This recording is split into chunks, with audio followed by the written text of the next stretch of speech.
चलो हाँ भाई, तो कल क्लास ये देखो ये सब कर रहे थे हम। आज थोड़ा सा ब्रीफ देख लेते हैं ना, एक थोड़ा सा ब्रीफ देख लेते हैं फिर आगे बढ़ेंगे। थोड़ा सा ब्रीफ, कहाँ हम लोग अटक गए थे, थोड़ा सा ब्रीफ देख के हम आगे बढ़ेंगे। चलो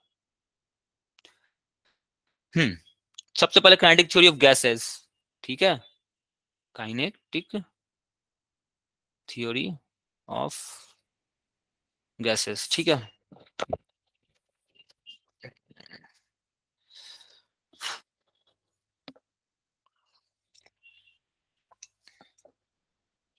चलो भाई, तो ये काइनेटिक वर्ड मैंने आपको बताया था ना, ये काइनेटिक वर्ड मैंने आपको बताया था, इसका मतलब क्या होता है? मोशन। मोशन हम कैसे समझ रहे थे, जैसे किसी मोशन।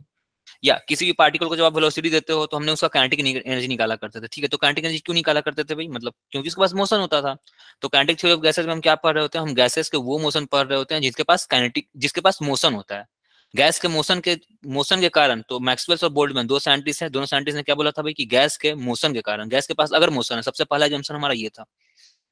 जो पोस्टुलेट्स हमने पढ़ा था उन पोस्टुलेट में सबसे पहला जंक्शन हमारा था कि गैस के पास मोशन होता है। तो अगर गैस के पास मोशन है तो मैक्सवेल्स और बोल्ट्जमैन इन दोनों ने काइनेटिक थ्योरी ऑफ गैसेस इन्हीं ने दिया था। तो इन्होंने बोला था कि भाई अगर गैस के पास मोशन है तो गैस प्रेशर एक्सर्ट करेगा, ठीक है। गैस अगर प्रेशर एक्सर्ट करेगा, दूसरा क्या करेगा, गैस के पास कुछ टेम्परेचर होगा। अगर गैस के पास मोशन है तो गैस के पास कुछ टेम्परेचर होगा। अगर गैस के पास कुछ टेम्परेचर है, दैट इज गैस के पास कुछ मोशन है, तो गैस क्या करेगा, गैस के पास एक वॉल्यूम वी होगा, गैस वॉल्यूम वी एक्वायर करेगा। समझ रहे हो? अगर इस रूम में मैं ला करके गैस को छोड़ रहा हूँ, कोई भी एक मुट्ठी में गैस लाया, गैस ला करके मैंने अगर छोड़ दिया इस रूम में, तो गैस के पास मोशन होता है। इस मोशन के कारण गैस क्या करेगा, इस पूरे रूम के वॉल्यूम को एक्वायर करेगा। मैं क्या मान कर चलूंगा कि गैस ने इस पूरे वॉल्यूम को एक्वायर कर रखा है, हर कॉर्नर पे गैस होगा ना, हर कॉर्नर पे गैस होगा। तो ये गैस क्यों आया, गैस हर कॉर्नर तक कैसे पहुंचा होगा? क्योंकि गैस के पास वेलोसिटी था। तो ये हमारा पहला एजम्पशन था जिसको जिसको हमने फॉरवर्ड किया था। इन तीनों को प्रूफ करने के लिए हमने क्या किया था भाई, याद है? हमने क्या किया था, एक क्यूब लिया था, इस क्यूब पे अंदर कोई भी मान लो कि एक मॉलिक्यूल रखा हुआ था। इसमें क्या रखा हुआ था, कोई भी एक मॉलिक्यूल यहाँ से वी वेलोसिटी से ये मूव कर रहा था, ठीक है। इसके पास हमने तीन डायरेक्शन हमने इसको दिए थे, ठीक है। X x y and z, ये जेड होगा और ये वाई होगा, ठीक है। हमने आपको क्या बताया था भाई कि इसके जो तीन कंपोनेंट हम तोड़ते थे, तीन कंपोनेंट क्यों तोड़ते थे, हमारी क्या मजबूरी हुआ करती थी भाई? क्योंकि हमारे पास motion in one dimension solve करने का ही तरीका ही होता है। किसी स्पेस के मोशन को हम सॉल्व नहीं कर सकते हैं, हमें उसे वन डायमेंशन में लाला करके ही सॉल्व करना होता है। तो हमने क्या किया, इसको तीन डायमेंशन में तोड़ दिया। This is v x, this is v y and this is v z, ठीक है। ठीक है भाई, और हमने स्टडी कैसे किया था भाई, कैसे स्टडी किया था देवाशीष बताओ? हमने शुरुआत वी एक्स से किया था ना, किसी एक डायरेक्शन को हम पकड़ते हैं। मेरे पास तीन वेलोसिटीज है भाई, v x, v y and v z, ठीक है। हमने क्या किया था, हमने वेलोसिटी लिया, वेलोसिटी से उसके पास मोमेंटम आया था ना, एम वी एक्स। मोमेंटम आने से क्या आया था, चेंज इन मोमेंटम आया था। क्या चेंज इन मोमेंटम आने से क्या हुआ था भाई, rate of change of momentum आया था। क्या याद है ये सारे steps? Rate of change of momentum को हम क्या कहते हैं, force in x direction. Force in x direction को हमने एरिया से डिवाइड कर दिया था, याद है? और फिर ये क्या दिया था मेरा, प्रेशर इन एक्स डायरेक्शन। ये सारा प्रोसेस मैं किसके लिए रिपीट करूंगा, मैं पी एक्स के लिए रिपीट करूंगा, मैं पी वाई के लिए रिपीट करूंगा, मैं पी जेड के लिए रिपीट करूंगा। मेरे पास नया फॉर्मूला आ गया था हाँ ठीक है देवासी, मेरे पास नया फॉर्मूला क्या आया था भाई, पी बराबर 1/3 1/3 M by V, M by we, we R M S का square, V R M S का स्क्वायर, ठीक है भाई। ये फॉर्मूला आया था, ठीक है। इसमें मैंने आपको दिखाने की कोशिश की थी कि यहाँ पे जो टू आता था, ये टू आखिर क्या कर रहा होता था, ठीक है। आखिर टू ही क्यों आया, मेरे कहने का मतलब था कि टू ही क्यों आया। जैसे पिछली क्लास में प्रीवोस थ्योरी ऑफ एक्सचेंज हमने पढ़ा था, स्टीफेंस लॉ पढ़ा था, तो स्टीफेंस ने टी का पावर 4 दिया, तो मैंने आपको समझाने की कोशिश की थी कि आखिर टी के पावर 4 क्यों आया होगा। तो उसी तरह से यहाँ से टी का वी का स्क्वायर क्यों आया था, ये मैंने आपको समझाने की कोशिश की थी, ठीक है। तो इसको आपको आइडिया होगा। इस फॉर्मूले से मैंने शुरुआत की थी भाई, ये हमारा फॉर्मूला था ना, बेसिक फॉर्मूला हमारा ये था, इससे हमने शुरुआत की थी। हमने क्या क्या प्रूफ किया था, हमने बॉयल्स लॉ प्रूफ किया, बॉयल्स लॉ प्रूफ कर लिया था ना कल। इसके बाद हमने यस प्रूफ क्या किया सर। था भाई, चार्ल्स लॉ प्रूफ कर लिया था, यस सर। ठीक। गेल उजैक में छोड़ दिया था, चलो आज गेल उजैक में कर दूंगा। गेल उजैक ये मैंने छोड़ दिया था। एवोगैड्रो आधा करके हम छोड़ दिए थे, इसको आज हम पूरा करेंगे, एवोगैड्रो लॉ, ठीक है। और हमने क्या किया था भाई, हमने एक और टर्म याद है, टेम्परेचर जो आया था वो proportional to we R M S का स्क्वायर आया था। मैंने बताया था इसको कैसे प्रूफ किया था, मैंने ट्रिपल पॉइंट ऑफ वाटर को लेकर प्रूफ किया था, याद है भाई? सबको याद आ यस रहा है? ये सर। फॉर्मूला बहुत इंपॉर्टेंट है भाई, ये फॉर्मूला, ये T is proportional to we R M S का square, very very very very very important. इस फॉर्मूले को इग्नोर मत करना भाई। ठीक है। और अगर T is proportional to we R M S का स्क्वायर आया था तो टेम्परेचर जो होता है ना वो प्रोपोर्शनल टू काइनेटिक एनर्जी होता था, ये मैंने आपको बताया था। और मैंने आपको हिदायत दी थी कि टेम्परेचर जो होता है ना, टेम्परेचर जो होता है वो proportional to we R M s नहीं होता है। ठीक है, ये मैंने आपको हिदायत दी थी ना, ये आप समझना इसको, ये नहीं होता है ना, ये मैंने आपको हिदायत दी थी लास्ट क्लास में। आपने टेम्परेचर जो होता है वी आर एम एस के स्क्वायर से वेरी करता है, वी आर एम एस से वेरी नहीं करता है। टेम्परेचर जो होता है वो काइनेटिक एनर्जी का डायरेक्टली प्रोपोर्शनल होता है। ठीक है भाई, क्लियर है। लेकिन temperature v R M s के डायरेक्टली प्रोपोर्शनल नहीं होता है, square of the v R M s के प्रोपोर्शनल होता है टेम्परेचर। तो ये इंपॉर्टेंट पॉइंट, इस पे जेई में करीब 2-3 बार सवाल आ चुके हैं, 2 से 3 बार इस पे जेई पे सवाल पूछ चुका है भाई, ये दोनों पे। ठीक है, इसको काटो, ये गलत है ना, ये ध्यान रखना कि ये कभी नहीं होना चाहिए। चलो आ जाओ, ठीक है। उसके बाद आज हम लोग डाल्टन्स लॉ भी पढ़ने वाले हैं। डाल्टन्स लॉ आज हम लोग देखेंगे, Dalton's law of partial pressure, इसको भी हम लोग देखेंगे। इस पे भी एग्जाम में आईआईटी में सवाल आ चुका है। काइनेटिक एनर्जी ऑफ थ्योरी सिर्फ फॉर्मूला है, याद रखना ही बात। अगर फॉर्मूले सारे दिमाग में है तो सारे चीज बना के आएगा, फॉर्मूला नहीं दिमाग में है तो नहीं बनेगा। काइनेटिक थ्योरी सिर्फ फॉर्मूला और कुछ नहीं है, बहुत ही हल्के सवाल आते हैं, मतलब इससे हल्के सवाल तो आपको आईआईटी जेई वगैरह में मिल ही नहीं सकता है। चलो, Dalton's law of partial pressure आएगा, फिर पीवी बराबर एनआरटी भी प्रूफ करना है ना, पीवी बराबर एनआरटी आइडियल गैस इक्वेशन, इसको भी हम प्रूफ करेंगे। ठीक है भाई, आइडियल गैस इक्वेशन को भी हम यहाँ से प्रूफ करेंगे, सब कुछ हम इन्हीं से प्रूफ कर रहे हैं। ये सारे प्रूफ जो है ना, बेसिक ये है हमारा। ठीक है, काइनेटिक थ्योरी ऑफ गैसेस, फिर ये आएगा एक और फॉर्मूला बहुत बहुत बहुत इंपॉर्टेंट है, एन के टी, ये भी हम अभी प्रूफ करेंगे ना, एन के टी भी हम अभी प्रूफ करेंगे। ठीक है, उसके बाद हमारा वी आर एम एस, उसके बाद हम v R M s as a function of temperature, ये हम निकालेंगे। V R M s speed जो होता है उसको हम फंक्शन ऑफ टेम्परेचर निकालेंगे। फंक्शन समझ में आता है भाई? फंक्शन जब मैं लिख देता हूँ तो आप लोगों को समझ में आता है, जब मैं एफ इंडिकेट कर यस देता हूँ। सर। ठीक है, फंक्शन का मतलब है कि यहाँ पे कहीं ना कहीं एक टी रहेगा ना, जरूर रहेगा। इस तरफ जो है ना एक टी जरूर घुसा रहेगा, कहीं ना कहीं आपको छुपा हुआ रहेगा, आपको पहचानना होगा। तो आरएमएस वेलोसिटी जो होता है ना वो फंक्शन ऑफ टेम्परेचर होता है। कैसे होता है ये सब हम देखेंगे यहाँ से हम। ठीक है, चलो आ जाओ, सबसे पहले गे लुजैक देख लेते हैं।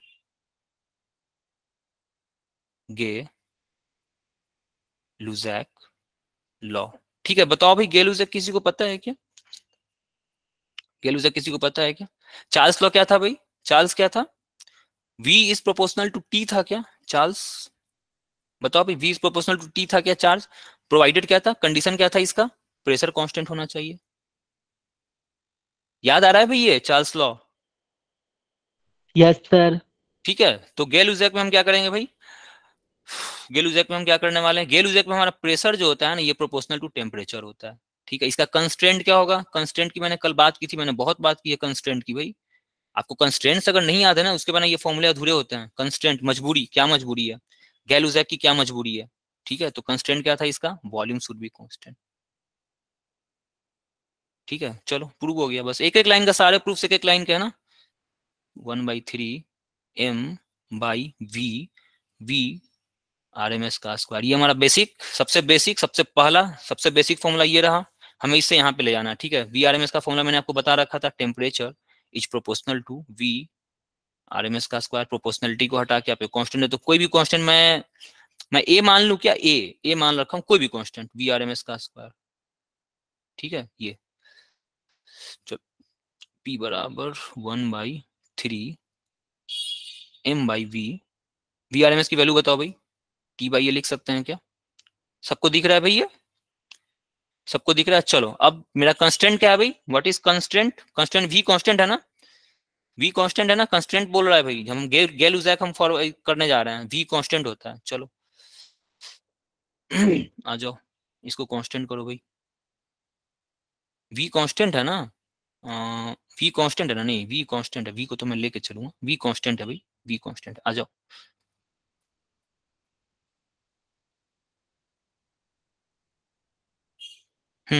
देखो भाई अग्री कर रहे हो सब? ये पूरा का पूरा क्या है? एक नया कांस्टेंट है। मैं इस हम्म,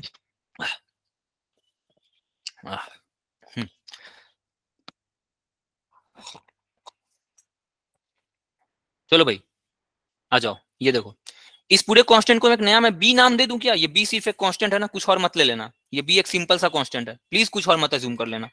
ठीक है, चलो बताओ भाई, इसको इसको मैं क्या लेके चल सकता हूँ? P बराबर बी टी मैं लिख सकता हूँ या नहीं लिख सकता हूँ? बोलो भाई, सभी बोलो, एग्री कर रहे हो सब? सर लिख सकते हो आप। बी मैं यस लिख सर। सकता, जैसे कि यहाँ पे एक कांस्टेंट ए था, तो मतलब मैं नया कांस्टेंट बी लिख दिया, फिर आगे चल के मुझे फिर कोई नया मिलेगा, मैं सी लिख दिया करूंगा, डी लिख दिया करूंगा, तो कांस्टेंट में कंफ्यूज मत होया करना ना प्लीज। और अगर आपको कांस्टेंट में कंफ्यूजन है तो मैंने बताया कि वो लेक्चर जो है ना स्टेज बाय स्टेज वाला, एक बार वो लेक्चर देख लेना, 5 मिनट में आप समझ जाओगे कि आखिर प्रोपोर्शनलिटी को कांस्टेंट कांस्टेंट और ये सब क्यों दिया करते हैं, सब क्लियर है।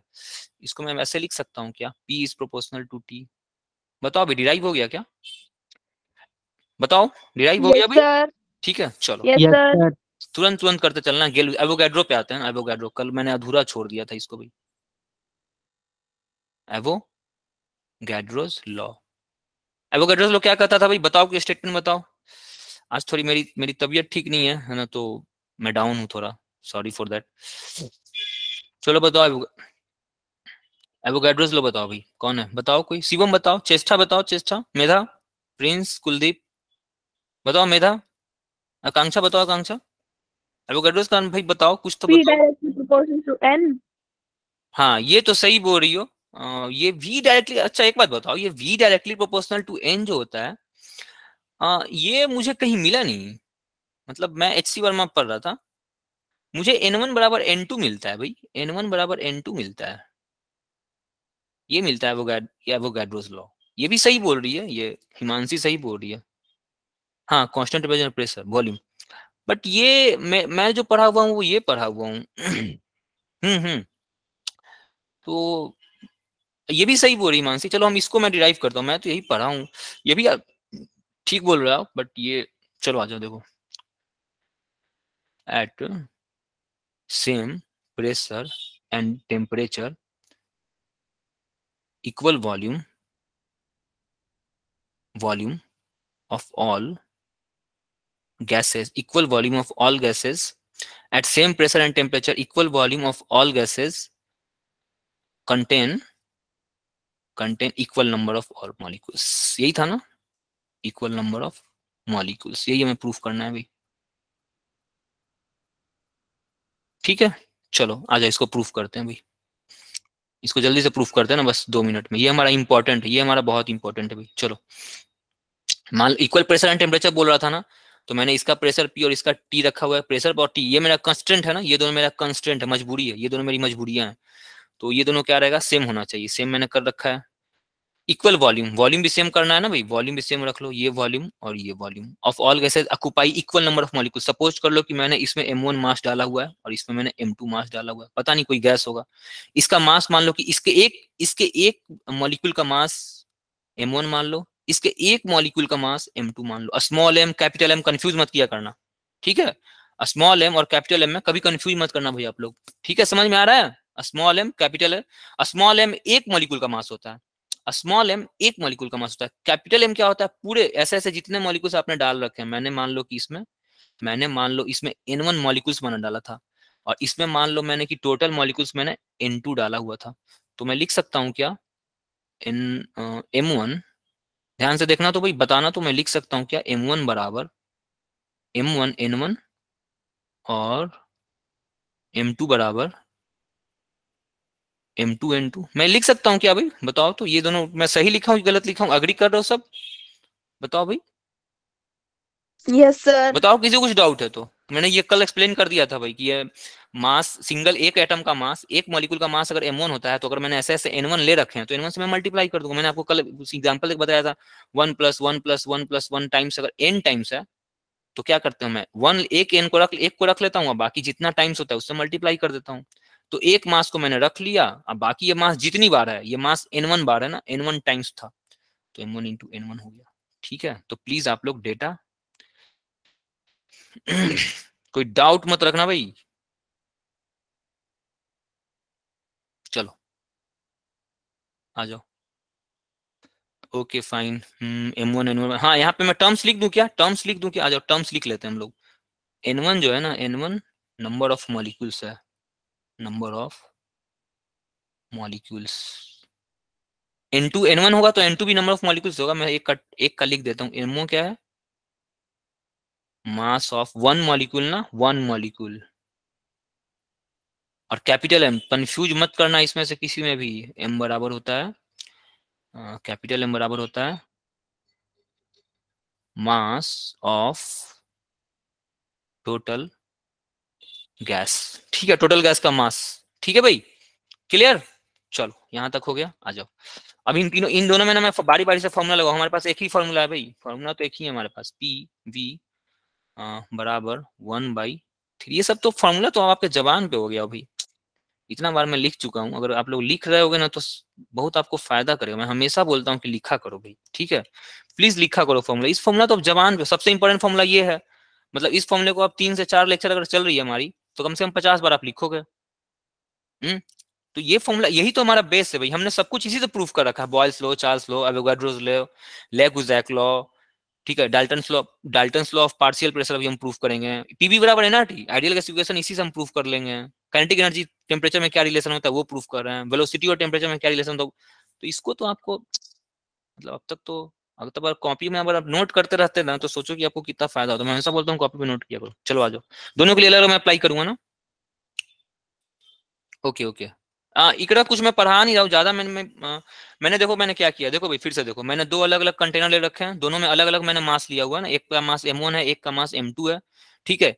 एक के मॉलिक्यूल का मास, मॉलिक्यूल का एटम का, एक मॉलिक्यूल के एटम का मास m1 है, टोटल मैंने n1 ले रखा था। दूसरे के एक एटम का मास, एक मॉलिक्यूल का मास m2 है, टोटल मैंने n2 ले रखा था। कंडीशन, ये तीनों मेरे कंस्ट्रेंट है ना, मजबूरियां, ये तीनों मेरी मजबूरियां हैं। ये किसने दी थी? एवोगाड्रो ने। अगर आप ये तीनों मजबूरी को फॉलो नहीं करोगे तो एवोगाड्रो से लागू नहीं होगा, ठीक है। तो आपको इन तीनों लॉ को फॉलो करना होगा, ठीक है भाई। एग्री कर रहा हो ना, ये तीनों आपकी मजबूरियां हैं। प्रेशर, टेम्परेचर, वॉल्यूम आपकी मजबूरी है। चलो बारी बारी से, इस कंटेनर के लिए मैं बारी बारी से ये फॉर्मूला लगाऊंगा, इस कंटेनर के लिए मैं बारी बारी से ये फॉर्मूला लगाऊंगा। समझ में आ रहा है मैं क्या करने जा रहा हूँ?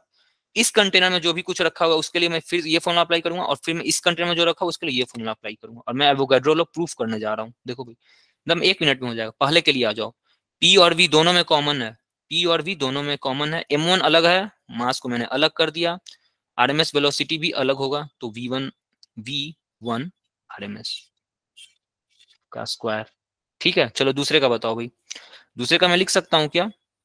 पीवी बराबर 1/3 m2 into V2 आरएमएस का स्क्वायर, RMS square. ठीक है। इसका दोनों का एलएचएस बराबर दिख रहा है क्या सबको? अगर एलएचएस बराबर है तो आरएचएस भी बराबर होना चाहिए। बताओ भाई, गौरव, आकांक्षा, तान्या बताओ। Yes, yes, sir. ठीक है, यस सर। दोनों के आपको एलएचएस बराबर दिख रहे होंगे, तो दोनों का आरएचएस भी बराबर होना चाहिए। तो आरएचएस बराबर करते हैं, equating RHS of equation 1 and 2, 1 and 2 के आरएचएस को मैं इक्वेट करने जा रहा हूँ। इक्वेट करो भाई, 1/3 m1। वेरी इंपॉर्टेंट फॉर्मूला है भाई। पूरा पूरा थ्योरी जो है ना, काइनेटिक थ्योरी सिर्फ फॉर्मूला है। आप लोग कुछ अलग खोजने मत लगना, सिर्फ फॉर्मूला है, सिर्फ फॉर्मूला। इतने हल्के सवाल, मतलब इतने हल्के सवाल, फॉर्मूले की अगर आपकी अंडरस्टैंडिंग अच्छी हो गई ना तो इतने हल्के सवाल आ रखे हैं भाई कि अब v2 RMS का स्क्वायर, ठीक है। ये 3 3 कैंसिल हो जाएगा भाई। आ जाओ, इसको मैं लिख सकता हूँ क्या?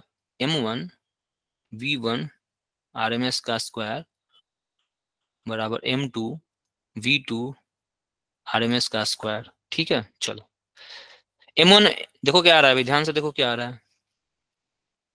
m1 v1 RMS बराबर m2 v2 RMS, v2 square, square रहेगा ना, स्क्वायर रहेगा, सॉरी स्क्वायर रहेगा भाई, पीछे स्क्वायर नहीं दिया होंगे, हाँ दे रखा। m1 की जगह पे मैं क्या लिख, अभी मैंने लिखा है ना भाई, m1 की जगह पे देखो तो, m1 की जगह पे मैं क्या ये पुट कर दूं, m1 n1, और m2 की जगह पे मैं m2 n2 पुट कर सकता हूँ। Yes sir. Yes, sir. आ जाओ पुट करो, m1 की यस जगह, सर। Yes, sir. ठीक है ठीक है, m1 की जगह पुट करो m1 n1, m1 है, m1 स्मॉल m जो है वो एक मॉलिक्यूल का मास है ना, एक मॉलिक्यूल का। ये जो कैपिटल n है, n नवंबर, नवंबर वाला जो n है, ये नंबर ऑफ मॉलिक्यूल्स हैं, एक गैस के टोटल नंबर ऑफ मॉलिक्यूल्स। एक का मास स्मॉल m था, मैंने टोटल जितने नंबर्स हैं सबको उससे मल्टीप्लाई कर दिया, मेरा होल मास निकल गया कैपिटल M, ठीक है। तो इस कैपिटल M को मैंने m1 n1 लिखा हुआ है। कंफ्यूज मत करना भाई, अगर सारे फॉर्मूले क्लियर है ना, एक भी सवाल नहीं छूटेगा, मैं सच बता रहा हूँ, इतना हल्का सवाल आता है। हाँ मैं पूछ रहा था कि भाई कल 1 से 2 आप लोग फ्री हो क्या? जितने लोग आ गए हैं बताओ भाई, 1 से 2 PM, 1 घंटे के लिए मैं एक्स्ट्रा क्लास रखना चाह रहा हूँ भाई। सर फ्री है, फ्री। और कोई बताओ भाई, Yes, sir. किसी को दिक्कत है तो बोलो, Yes, सर sir. फ्री हैं ले लेंगे। किसी को दिक्कत है तो बोलो। नहीं है ना? ठीक है, तो मैं 1 से 2 में प्लान कर, अभी मैं कंफर्म नहीं हूँ। हाँ ठीक है। हाँ तो मैं प्लान मतलब मैं अभी सोच रहा हूँ, अगर सीनियर्स मेरे अलाउ कर देते हैं तो मैं इसको आगे बढ़ा दूंगा। ठीक है, 1 से 2 रहेगा आपका, क्योंकि आपकी शायद 2 बजे से केमिस्ट्री लगी हुई है ना, आपकी 2 से 4 केमिस्ट्री लग गई है ना? केमिस्ट्री कोई बता रहा था कि केमिस्ट्री की सर सर शायद 3 केमिस्ट्री से टीचर। 5 मैथ लगी है, और सर बोल रहे थे ओके 2 बजे से लेंगे केमिस्ट्री वाले। हाँ तो ठीक है, मैं 1 से 2, मुझे 1 घंटा दे दो, 1 घंटा में 15 न्यूमेरिकल्स अपन लोग कर लेंगे ना, 15 न्यूमेरिकल्स आराम से कर लेंगे। 4 मिनट, एक न्यूमेरिकल में 4 मिनट भी देंगे तो 15 न्यूमेरिकल्स तो आराम से हो जाएगा, सब कुछ हम लोग खत्म। सर लिंक सेम ग्रुप पे आएगी? हाँ सेम ग्रुप पे आएगी। Okay sir. M2 N2 लगेगा RHS में। Okay okay, right right. ठीक है भाई, तो ये डन रहा ना? मैं अगर अगर अगर ऊपर से कंफर्म हो गया, हाँ इसी चैप्टर के देवाशीष, आज थ्योरी मैं पूरा खत्म कर रहा हूँ और कल मैं न्यूमेरिकल मैं कवर कर लूंगा। ठीक है, अगर सीनियर्स अलाउ करते हैं ना तो मैं आपको बताता हूँ। ठीक है, मैं अभी क्लास खत्म होने के बाद मैं बात करूंगा। M1 N1 ये रहा, M1 N1 V1 RMS square, M1 N1 V2 RMS square. ठीक है, ये V2 होगा, सॉरी V2 RMS स्क्वायर। चलो भाई, यहां से मैं दोनों तरफ हाफ से डिवाइड कर सकता हूँ, कोई दिक्कत है बताना? हाफ से मैं डिवाइड कर सकता हूँ। ठीक है, अब नो देखो मैं सर। अरेंज कर रहा हूँ ना, देखो मैं अरेंज कर रहा हूँ। N1 बराबर N1 half M1 V1 RMS square बराबर N2 half M2 V2 RMS square. ऐसे लिख सकता हूँ क्या? ये N1 है और ये काइनेटिक एनर्जी ऑफ 1 मैं लिख सकता हूँ क्या, पहला का काइनेटिक एनर्जी? ये N2 है और मैं काइनेटिक एनर्जी ऑफ 2 लिख सकता हूँ क्या? ठीक है, अब देखो एक सर कॉन्सेप्ट है ना, मैंने लास्ट क्लास में मेंशन कर दिया था, बट मैं फिर मेंशन कर रहा हूँ, ध्यान से देखो। ये इसका कंस्टेंट क्या है? टेम्परेचर कांस्टेंट होना चाहिए। इसका कांस्टेंट एवोगैड्रो लॉ का कांस्टेंट क्या था? मजबूरी क्या थी हमारी एवोगैड्रो की? टेम्परेचर कांस्टेंट होना चाहिए। तो कांस्टेंट टेम्परेचर पर जो एनर्जी होता है ना, काइनेटिक एनर्जी, वो बराबर होता है। ये मैंने आपको कल पिछली क्लास में बताया हुआ, कैसे बराबर होता है भाई? काइनेटिक एनर्जी जो होता है वो किसका फंक्शन होता है? वो टेम्परेचर का फंक्शन होता है क्या? काइनेटिक एनर्जी किस पर डिपेंड करता है? टेम्परेचर पर डिपेंड करता था, याद है?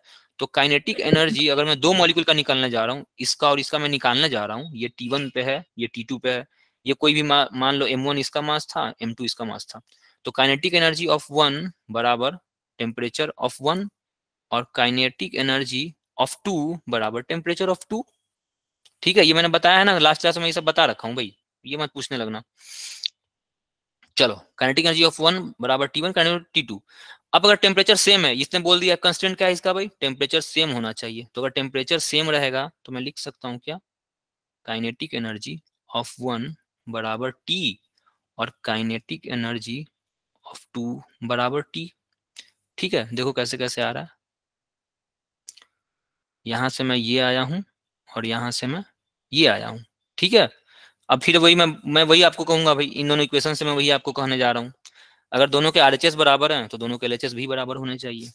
ठीक है, इसलिए काइनेटिक एनर्जी ऑफ 1 बराबर काइनेटिक एनर्जी ऑफ 2। इसका कंस्टेंट कंस्टेंट इंपॉर्टेंट है ना, T कांस्टेंट होना चाहिए, तभी ये फॉर्मूला अप्लाई करना, अदरवाइज मत अप्लाई करना।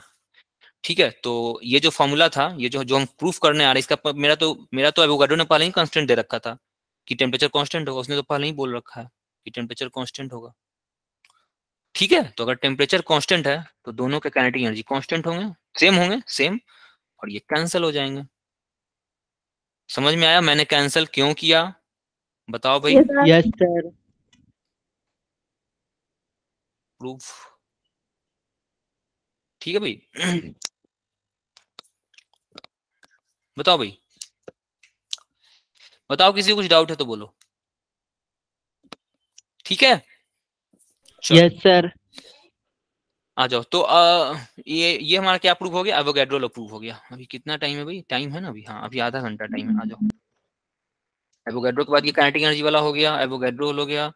Dalton's law of partial pressure देख लेते हैं ना। Dalton's law of partial pressure, ध्यान से देखो, very important. Dalton's law of partial pressure, 2-3 questions इससे आ चुके हैं जेई में। Dalton's laws of partial pressure, 2-3 question इससे जेई में आ चुके हैं ना। देख मैं आपको कल बताऊंगा कितने हल्के हल्के क्वेश्चन बनते हैं।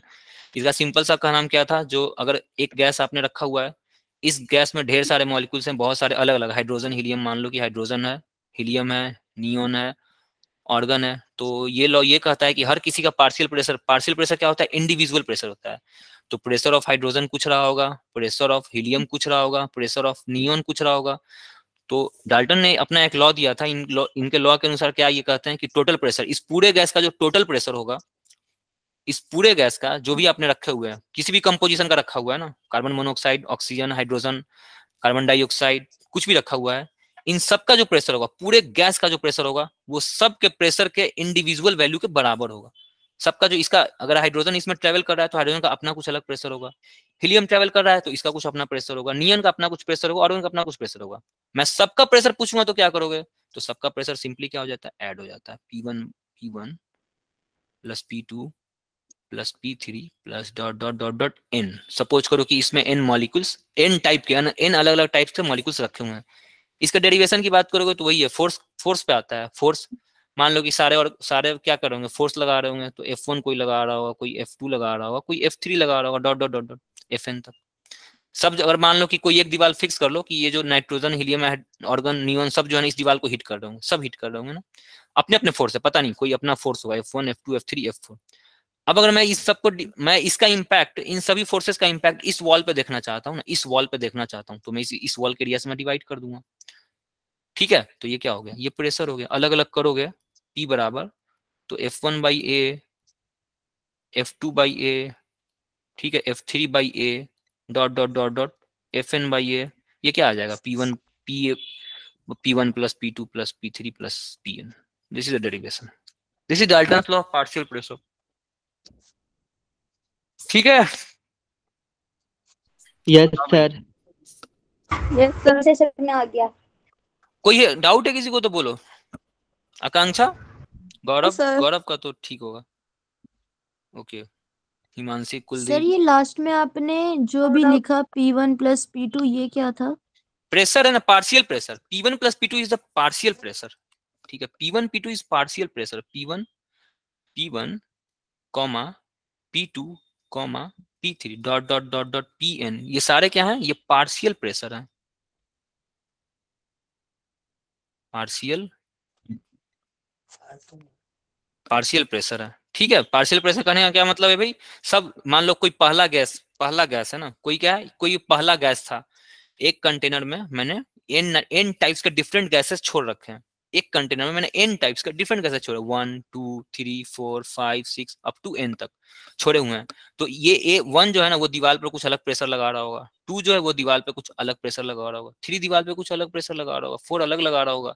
मैं आपसे पूछूंगा कि सारे अप टू 1 से लेकर के n तक मॉलिक्यूल्स मिल करके इस दीवार पे कितना प्रेशर लगा रहे होंगे, तो आप क्या करोगे, आप सबका प्रेशर निकाल लेना और अलजेब्रिकली ऐड कर देना, हो गया। इसमें बताइए लॉ कौन सा लॉ है, क्या दिया है डाल्टन ने, दिया क्या था हमको तो ये नहीं समझ में आया।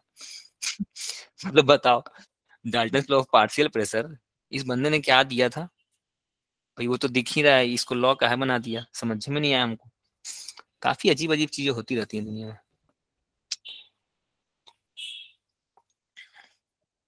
सर ये सबसे सिंपल लॉ है। ठीक है, हाँ मतलब इसको लॉ क्यों बना दिया भाई, चलो बोल देता कि हाँ भाई ऐड कर लो, हो गया प्रेशर। तो ये भी कुछ फोर्स भी से कहते प्रूव हैं होता उधर है। लॉ बना देते हैं। हाँ नहीं, फोर्स से डिराइव हुआ है लॉ, ऐसे ही थोड़ी ना, फोर्स से डिराइव किया गया इसको। चलो डेरिवेशन तो है ना भाई, डेरिवेशन तो है, ऐसे ही थोड़ी ना आ गया। चलो भाई, डाल्टन्स लॉ हो गया, और क्या बच गया भाई, डाल्टन्स के बाद और क्या बच गया, देख लेते हैं यार, पीछे में लिख लिया था इसलिए मैं भूल जाता हूँ। हाँ, पीवी बराबर एनआरटी, सबसे इंपॉर्टेंट फॉर्मूला।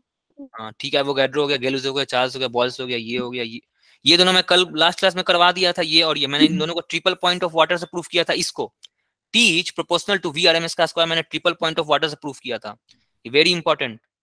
ठीक है, और मैं एक बात और बता रहा हूँ, T is proportional to square of the RMS velocity होता है, हमेशा याद रखना। टेम्परेचर जो होता है वो स्क्वायर ऑफ RMS वेलोसिटी होता है, ना कि temperature direct proportional to V velocity होता है, ये गलत है। ठीक है, ये जो मैंने लिख रखा है ना ये बिल्कुल गलत है ना, ये बिल्कुल गलत है, इसको फॉलो मत करने लगना भाई। ठीक है, गलती यहाँ होती है इसलिए मैं आपको बता रहा हूँ। लुजैक में क्या करना था, अरे इतना सिंपल तो था, कहाँ गया, तो यही तो है क्या, ये सब कोई लॉ है, देखो सब में ना इस v को हटाना होता था, जो हमारे पास जो बेसिक होता है ना, देखो ये कैसे ही लोग बेवकूफ बना रखे हैं। इस पूरे बेसिक में ना ये जो बेसिक था हमारा, ये तो हमारा fundamental, this is very very very important, यहीं से तो हमने शुरुआत की थी, काइनेटिक थ्योरी ऑफ गैसेस की बात यहीं से की थी। ठीक है, इसमें ना इस वी आर एम एस को ना हर बार आपको इससे रिप्लेस करना था, हर बार। जो चारों लॉ आपने प्रूफ किए होंगे तो आपने देखा होगा चारों में, बॉयल्स, चार्ल्स, गैलुजैक और एवोगैड्रो, चारों में, एवोगैड्रो में नहीं, एवोगैड्रो में तो नहीं करना पड़ा था, नहीं एवोगैड्रो में नहीं किया था हमने, तीनों में हमने क्या किया ना, इस वी आर एम एस को ना हमने इससे रिप्लेस कर दिया और कुछ नहीं किया है। उसके बाद बाकी कंस्टेंट्स होते हैं, गेलुजैक के कंस्टेंट्स हैं, v बराबर कांस्टेंट वाला कंस्टेंट है। ठीक है, तो ऐसे ऐसे कंस्टेंट्स अगर आपको याद हैं, बॉयल्स लॉ के कंस्टेंट याद हैं, चार्ल्स लॉ के कंस्टेंट याद हैं, गेलुजैक के कंस्टेंट याद हैं, उसके सब तो आप करोगे, अदरवाइज आप नहीं कर पाओगे। ठीक है, आगे बढ़े, चलो आ जाओ। Yes sir. Yes sir. Temperature constant, Dalton's law, partial pressure पे पहुंच गए, एवोगैड्रो। अब पीवी बराबर एटी पे आते हैं, अगेन बेसिक फार्मूला हमारा, पीवी बराबर 1/3 mv RMS स्क्वायर। ये यहाँ का जो v था उसको मैंने यहाँ भेज दिया है ना, तो कन्फ्यूज, यहाँ पे एक v होता था ना, इसको मैंने यहाँ भेज रखा है, तो ये दोनों फॉर्मूले वही है, बात तो वही। चलो यहाँ से शुरू कर रहे हैं,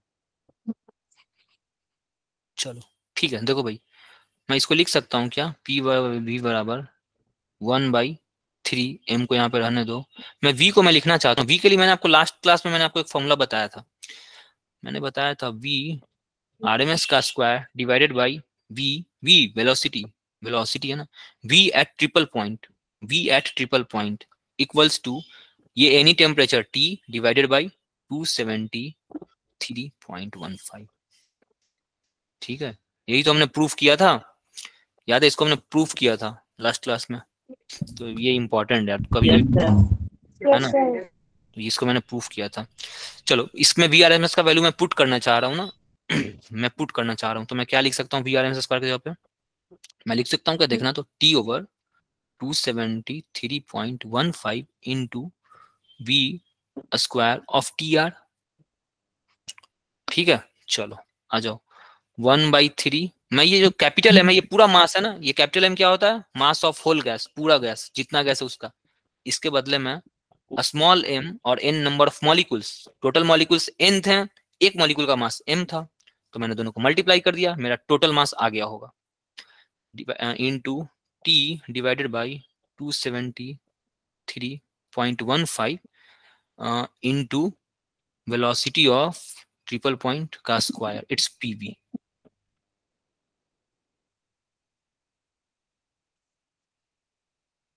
चलो ठीक है भाई, यहां तक पहुंच गए।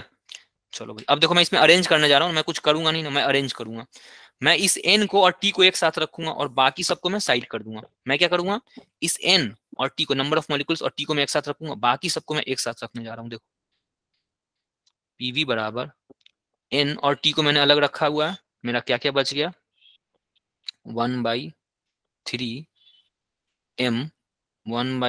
m t ओवर t को तो वहां चला गया, v triple point of water का स्क्वायर डिवाइडेड बाई 273.15। ठीक है, ये और ये, तो ये जो होता है ना pv बराबर nt, ये पूरा एक कांस्टेंट आपको दिख रहा है क्या, ये सब कुछ कांस्टेंट आपको दिख रहा है क्या, देखना तो जरा, ये वाला पूरा ट्रिपल पॉइंट ऑफ वाटर पे जो वेलोसिटी होता है, आरएमएस वेलोसिटी होता था, वो कांस्टेंट होता था, मैंने आपको बताया था। मास किसी भी गैस का अगर आप मास ले रखे हो तो वो कांस्टेंट रहेगा, और 273.15 क्या रहेगा, कांस्टेंट रहेगा। तो इन सब की जो वैल्यू आती है ना, वो एक फिक्स वैल्यू आती है, यूनिवर्सल, हम कांस्टेंट वैल्यू आती है इन सब की। ठीक है, और इन सबको मैं क्या लिख सकता हूँ, मैं के लिख सकता हूँ क्या, के। और मैंने आपको पीछे मना किया हुआ है कि ये जो के जो होता है वो बोल्ट्जमैन कांस्टेंट नहीं होता है, यहाँ पे बोल्ट्जमैन कांस्टेंट होता है, ये this is the Boltzmann constant, Boltzmann constant. सही से सिर्फ यहीं पर मान के रखना पड़ेगा ना, बोल्ट्जमैन कांस्टेंट। हाँ, ये तो आपको मानना ही पड़ेगा, ये सब रटना, ये तो रटना पड़ेगा। इसकी वैल्यू जो आती है ना, इसका वैल्यू फिक्स होता है, इसका वैल्यू होता है 1.38 इंटू 10⁻⁻23 जूल पर केल्विन। ये आपको रटना पड़ेगा, आपके पास कोई ऑप्शन नहीं है। ठीक है, चलो, तो इन सब के बदले में मैं क्या लिख दे रहा हूं, मैं के लिख दे रहा हूं। ठीक है, इसको थोड़ा सा अरेंज करके मैं लिख सकता हूं क्या, पीवी बराबर एन के टी लिखा जाता है, ऐसे करके लिखा रहता है फॉर्मूले में। ये very very very very very important, very important, very important, very important. सारा फॉर्मूले का खेल है केटी जी, फॉर्मूला याद है तो बनेगा, नहीं याद है नहीं बनेगा। Very important formula. चलो आ जाओ, अब इससे हम आगे बढ़ते हैं भाई, ठीक है। पीवी बराबर एन के टी। देखो क्या टर्म्स कैसे आ रही हैं आपको जानना होगा भाई, इसलिए आप इग्नोर मत करो इन चीजों को, रट ले, देख ले रहे हैं, रट ले रहे हैं कौन चीजें कहां से आ रही हैं, आप पकड़ो उसको। ये एन है ना, ये क्या है, एन नंबर ऑफ मॉलिक्यूल्स है ना, तो मैं इसको लिख सकता हूँ क्या, नंबर ऑफ मॉलिक्यूल्स एन था। अगर सपोज करो कि इफ एन मोल्स आपने कंसीडर कर रखा है ना, n moles of gas is taken in the is taken, अगर आपने एन मोल लोगे तो एन और एन में क्या रिलेशन होता है भाई बताना। एन जो होता है नंबर ऑफ मॉलिक्यूल्स जो होते हैं, अगर आपने एन मोल कंसीडर कर रखा है तो नंबर ऑफ मॉलिक्यूल्स जो होता है वो एन टाइम्स एन होता है क्या, एवोगाड्रो नंबर। ये आपने पढ़ा है क्या ये वाला? Yes sir. Yes sir. सही लिख रहा हूँ क्या, ये सही लिख रहा हूँ बताओ, शिवम, मेधा, कुलदीप, चेष्टा, मैं सही लिख रहा हूँ? आकांक्षा बताओ, देवाशीष। Yes sir. सही लिख रहा हूँ ना? हाँ ये तो दिस इज, हाँ चलो अब आज टर्म्स पे आते हैं। यहाँ पे एन क्या है, number of molecules, number of molecules. Small n क्या है, number of moles. Okay Kuldeep, ठीक है। और एन क्या है, 6.02 इंटू 10⁻23। और इसका यूनिट पता नहीं क्या है भाई, देख लेना यूनिट क्या, ये यूनिटलेस क्वांटिटी होगा ना, यूनिटलेस क्वांटिटी होगा एन। और मेरा क्या आ गया भाई, जिसको हम लोग इसको क्या बोलते हैं भाई, एवोगाड्रो कांस्टेंट बोलते हैं ना, एवोगाड्रो कांस्टेंट। चलो आजा भाई इस वैल्यू को पुट कर। हाँ बोलो, कोई कुछ बोल रहा है? पीवी बराबर, इस कैपिटल एन की जगह मैं क्या लिख सकता हूँ, कैपिटल एन की जगह मैं क्या लिख सकता हूँ, स्मॉल एन और एवोगाड्रो नंबर इंटू के इंटू टी, ठीक है। चलो यहाँ से मेरे पास एक और फॉर्मूला आ गया, ये एन और के जो होता है ना, एक यूनिवर्सल गैस कांस्टेंट इसी को बोलते हैं, एन इंटू के जो होता है वो यूनिवर्सल गैस कांस्टेंट, जिसकी वैल्यू 8.3 आती है, एन आर टी, ठीक है। This is ideal gas equation. Prove हो गया भाई? Yes sir. ठीक है। Yes sir. हेयर आर बराबर एन ए इंटू के, दोनों को पुट करके देखो तो भाई 8.3 आता है कि, आना तो चाहिए 8.3। एन की वैल्यू है 6.02 इंटू 10⁻23 और के बोल्ट्जमैन कांस्टेंट की वैल्यू है, बोल्ट्जमैन के बोल्ट्जमैन कांस्टेंट था ना, बोल्ट्जमैन कांस्टेंट की वैल्यू होती है 1.38 इंटू 10⁻23। देखो तो ये 8.3 आ रहा है सर 8.31 जूल पर मोल पर केल्विन। यस 8.31 राइट, 8.31 जूल पर मोल पर केल्विन। This is are. ये सब आपको फॉर्मूले याद, ये याद रखा करो, कंफ्यूज मत करना, ये सब की जरूरत पड़ जाती है, याद करना तो नहीं चाहिए बट कंफ्यूज कर जाओगे, जरूरत पड़ते रहती है, ठीक है। चलो भाई और बताओ, और बताओ, यहाँ तक क्लियर है सबका? बोलो। यस सर क्लियर है। चलो भाई आगे बढ़ते हैं। पीबी रो एनआरटी हो गया, इन इन सब तो कैंसिल होता चला गया, और क्या छूट गया है? ठीक है चलो आ जाओ, वीआरएमएस पे आते हैं ना, अब वीआरएमएस पे आते हैं, वीआरएमएस पे आते हैं ना। मेरा क्या है, रिलेशन, ये वेरी इंपॉर्टेंट, सब फॉर्मूले इंपॉर्टेंट है, पूरा केटीजी फॉर्मूले हैं और कुछ नहीं, मैं इसलिए सारे फॉर्मूले में डिराइव कर दिया, मैं कुछ भी नहीं छोड़ा हूँ। रिलेशन बिटवीन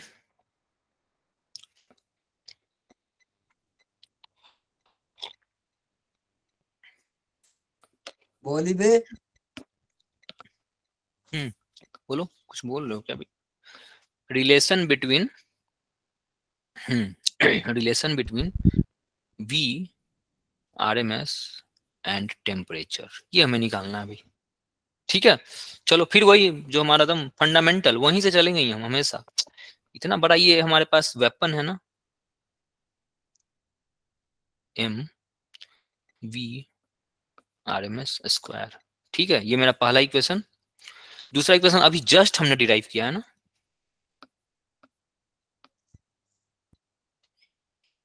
ठीक है। दोनों का एलएचएस बराबर आपको दिख रहा होगा, तो दोनों का आरएचएस भी बराबर होगा,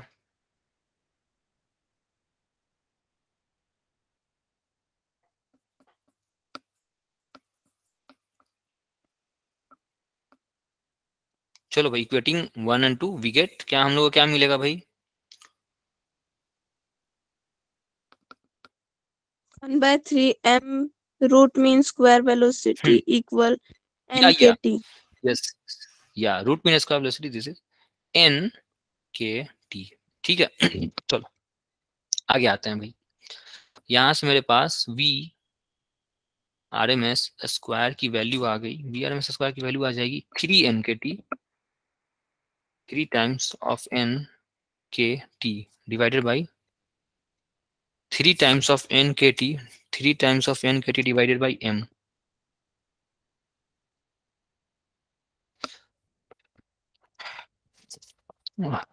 थक जाओ यार, चलो n k t हो गया ना। अब मैं कहाँ जाऊं भाई? हाँ, मुझे क्या प्रूफ करना है? V R M s proof करना है, t है ना। चलो देखो तो यहाँ पे लिख सकता हूँ क्या, वी आर एम एस बराबर 3 n k t डिवाइड, ये पूरा मास है ना, पूरे मास को मैं क्या लिखता हूँ भाई? m बराबर small m into number of molecules, है ना। ठीक है भाई, बताओ भाई, तान्या तान्या आपको समझ में आ रहा है? कुलदीप भाई, देवाशीष, हिमांशी बताओ, कीर्ति कुछ कर नहीं रहा हूँ, सर आ रहा है सर। सब फॉर्मूला डेरिवेशन है, क्या Yes, sir. बताऊं इसमें, बोरिंग है ये सब, बोरिंग है। लेकिन यस सर। हाँ, लेकिन वही है कि भाई ये फॉर्मूले समझ लो ना तो थोड़ा सा लगता है कि हाँ बताना कॉन्फिडेंस, पड़ेगा सर तो भी। हाँ कॉन्फिडेंस आता है कि नहीं, मतलब कुछ तो करके आ रहे हैं। ठीक है, ठीक गुलशन, बढ़िया। m, कैपिटल m का वैल्यू पुट करो भाई। हाँ, कोई कुछ बोल रहा है, m इंटू n, यहाँ से n और कैंसिल दिख रहे हैं क्या सबको? म्यूट करो भाई, म्यूट करो जो भी है। यहाँ से वी आर एम एस की वैल्यू आ गई रूट के टी, 3 के टी हाँ ओवर m, है ना, ओवर m। ये स्मॉल m है ना, ये स्मॉल m क्या होता है भाई बताओ? स्मॉल m क्या होता है? नंबर ऑफ मोल, नहीं नंबर ऑफ मोल्स, नहीं, मास। पार्टिकल, बोलो। Mass of 1 mole. Mass of 1 मोल नहीं, mass of 1 mass of molecule, 1 molecule. Mass of 1 molecule है भाई। आप लोग क्या कर रहे हो? मैं बता तो रहा हूँ, इस कंटेनर में देखो, फिर से मैं समझाऊं, प्लीज कंफ्यूज मत करो ना। इस कंटेनर में क्या रखा हुआ है? ढेर सारा गैस रखा हुआ है। मैंने क्या रखा है? n number of molecules, n number of molecules मैंने रखे हुए हैं, और हर मॉलिक्यूल का मास m है, हर मॉलिक्यूल का मास m है। तो एक का मास m है, तो ऐसा ऐसा n रखा हुआ था, तो टोटल मास अगर मैं कैपिटल M बोलता हूं तो this is equals to mn। समझ में आ रहा है ना भाई? भूल मत जाना, ये सब कंफ्यूज ही करते रह जाओगे फिर। चलो आ जाओ, दूसरा एक और फॉर्मूला इससे डिराइव करेंगे ना अभी हम। वी आर एम एस बराबर अंडर रूट 3 के टी, अंडर रूट 3 के टी बाई स्मॉल m। ठीक है, ये भी जस्ट हमने डिराइव किया ना, ये भी जस्ट हमने डिराइव किया है, जस्ट। चलो मैं इसमें na से ऊपर भी मल्टीप्लाई करना चाहता हूँ, और na से डिनोमिनेटर में भी मल्टीप्लाई करना चाहता हूँ। मैंने न्यूमरेटर डिनोमिनेटर दोनों में na से मल्टीप्लाई किया, कर सकते हैं भाई। चलो, मतलब कोई जबरदस्ती नहीं है, आंसर आपका यहाँ पे आ चुका है, कोई जबरदस्ती नहीं इसको करना, लेकिन हम चाहते हैं कि एक अच्छा फॉर्मेट शायद आ जाए, देखना चाहते हैं शायद कुछ आ जाए अच्छा फॉर्मेट। आ जाओ, ठीक है, तो इसको करना कोई जबरदस्ती नहीं होता है। आ जाओ सर, ये अंडर रूट के अंदर ही है एन अपॉन जो हाँ, एन ये आपने लिया पूरा, है। हाँ पूरा है ना, पूरा। सर हम ऑन बोथ साइड मल्टीप्लाई नहीं करेंगे na की? भाई ऑन ऑन बोथ साइड क्यों करेंगे? अगर यहाँ पे ये दोनों कट जाएगा तो 1 तो आ ही रहा था, इसकी कोई जरूरत थी नहीं। गेटिंग? दोनों तो जरूरत की बात होती है, जब करना होगा तो कर लेते हैं। हम चाहते हैं कि एक अच्छा रिजल्ट पे आए, कोशिश कर रहे हैं एक अच्छा रिजल्ट पे आने का। कोई जरूरी नहीं है, दोनों साइड भी कर लो भाई, क्या ही फर्क पड़ता है। लेकिन तुम फिर उस रिजल्ट पे नहीं आओगे ना आप, जो आप चाह रहे हो शायद उस रिजल्ट तक अपना पहुंचो। चलो, यहाँ ये करने से किसी को कोई प्रॉब्लम तो नहीं हो रहा है ना? आराम से कट जाता है, दोनों कट के 1 हो जाएगा, क्या ही फर्क पड़ेगा। ठीक है, चलो यस सर। आ जाओ। अब देखो मैं इसको अरेंज कर रहा हूँ ना, मैं बस इसको अरेंज कर रहा हूँ। 3 na k t divided by m into na। ठीक है, देखो तो इसको मैं क्या लिख सकता हूँ? वी आर एम एस बराबर अंडर रूट 3 na इंटू के क्या होता था? एक यूनिवर्सल गैस कांस्टेंट होता है R, टेम्परेचर को रहने दो। और ये m इंटू na क्या होता है? हाँ ठीक है यार, right right the versus. m into n क्या होता है? चलो कोई बताओ भाई, m इंटू एन क्या होता है? बताओ, देखे तुम लोग केमिस्ट्री कितना पढ़ के आ रहे हो यार, कुछ पढ़े की हो क्या ही की हो सब, बताओ। m इंटू कौन बताएगा, बताओ। Mass of one molecule into Avogadro number.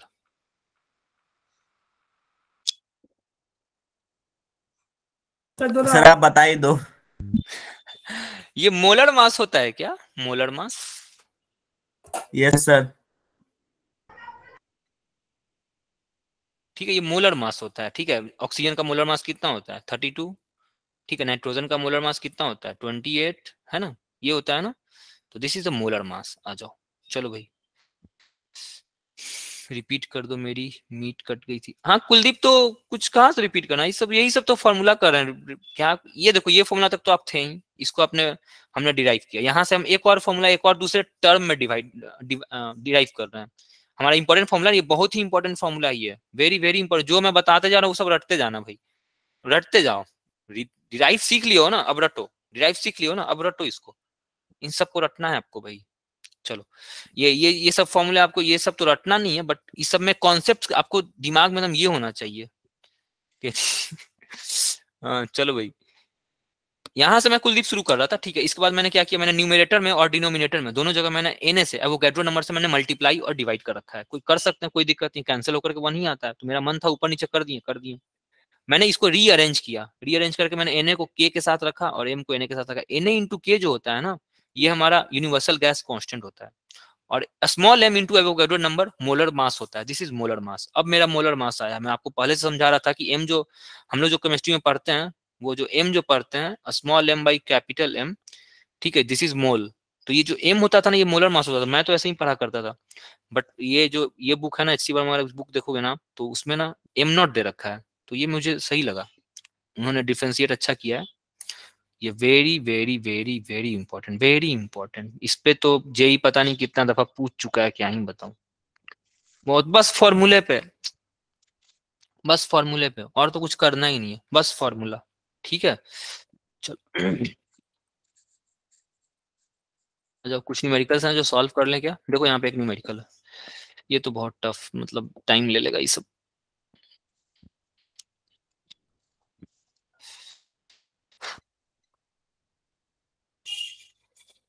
हाँ, सब थकावट बहुत, आज तबीयत ठीक नहीं लग रही है, क्या बताऊं, मन नहीं कर रहा है। चलो इसको, हाँ पीवी कर्व पे देख लेते हैं। तो पीवी कर्व, एक पीवी कर्व इंपॉर्टेंट है, एक पीवी कर्व इंपॉर्टेंट है, पीवी कर्व इंपॉर्टेंट है। चलो भाई, for isothermal process, for isothermal process, isothermal process के लिए, आइसोथर्मल प्रोसेस क्यों कहते हैं भाई? टेम्परेचर कांस्टेंट होना चाहिए ना,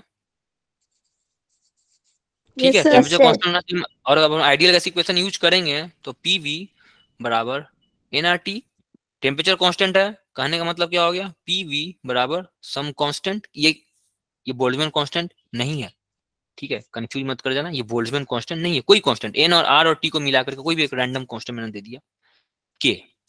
ठीक है, इसको मैं लिख सकता हूँ क्या, P is inversely proportional to 1/V में लिख सकता हूँ, यही था ना भाई? ठीक है, इसका ग्राफ कैसे प्लॉट करते हैं ये इंपॉर्टेंट है, ये इस पे ढेर सारे सवाल आ रखे हैं ना। This is volume, this is pressure, इस पे ढेर सारे सवाल आ रखे हैं।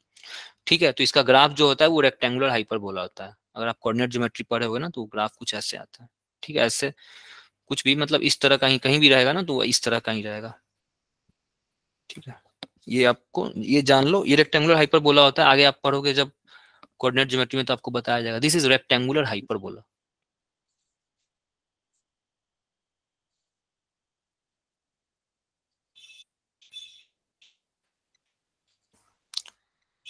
केमिस्ट्री में पढ़े हो? अच्छा अच्छा, हाँ ठीक है, केमिस्ट्री में ही पढ़े होगे। तो इसको हम लोग रेक्टेंगल, ये कर्व जो होता है ना, एक्स वाई का कर्व है बेसिकली, ये पी वाई आप रखे हो ना जब आप कोऑर्डिनेट ज्योमेट्री पढ़ने जाओगे ना, तो आपको ये एक्स होता है और ये वाई होता है ना। तो कोई भी कर्व अगर इस तरह का होता है ना, ये वाला कर्व या ये कर्व जो होता है ना, तो ये पीवी बराबर, ये एक्स वाई बराबर कांस्टेंट का ये कर्व होता है। ये किसका कर्व है? This curve belongs to x y बराबर कांस्टेंट। ये कर्व में क्या है इसकी खासियत, एक्स वाई बराबर कांस्टेंट। ठीक है, ठीक है भाई, तो ये इसके हम लोग रेक्टेंगुलर हाइपरबोला बोलते हैं ना। तो ये चीज आप समझ लेना, रेक्टेंगुलर हाइपरबोला। उसी तरह से अगर पीवी, बाकी कर्व तो मैंने आपको एग्जांपल्स के थ्रू भी बताने की कोशिश की थी, ये पी है और ये वी है, तो बाकी मैंने तो एग्जांपल्स आपको बताया था, लाइक छोटा छोटा, अगर कांस्टेंट प्रेशर है आइसोबैरिक प्रोसेस तो ये होगा, कांस्टेंट वॉल्यूम है तो कुछ ये होगा, ये सब मैं आपको बता रखा हूँ, constant pressure, constant volume, constant temperature, ये 3 है, ठीक है। ये प्रोसेस मेरा आइसोबारिक है, तो बस यही 3 तो हमारे लिए इंपॉर्टेंट है, आइसोबारिक, आइसोकोरिक और ये आइसोथर्मल। ये वाई में नहीं है, मतलब आई मीन इसको पी में होना चाहिए, पी वाला तो पीछे है। हाँ मिल गई, गुड, वेरी गुड। ये है ना, दिस इज आइसोथर्मल, आइसोथर्मल, ठीक है भाई। तीनों प्रोसेस के ग्राफ एकदम क्रिस्टल क्लियर होना चाहिए हमेशा ही। जो अगर पीवी बराबर कांस्टेंट है, दैट इज टेम्परेचर कांस्टेंट होता है, तो उसका पीवी कर्व जो होता है ना, टेम्परेचर कांस्टेंट है तो उसका पीवी पे जब आप ड्रॉ करने जाओगे तो रेक्टेंगुलर हाइपरबोला बनता है, अगर टेम्परेचर कांस्टेंट है तो। आइसोथर्मल का जो पीवी कर्व होता है ना, वो हाइपरबोलिक होता है, ठीक है। चलो ठीक है, आज के लिए रहने देते हैं, थोड़ा सा मैं थका हुआ हूं बहुत, आज तबीयत ठीक नहीं लग रही है। Okay sir. कल मैं आपको बताता हूँ, ठीक है, कल आपको। Okay okay Debashish.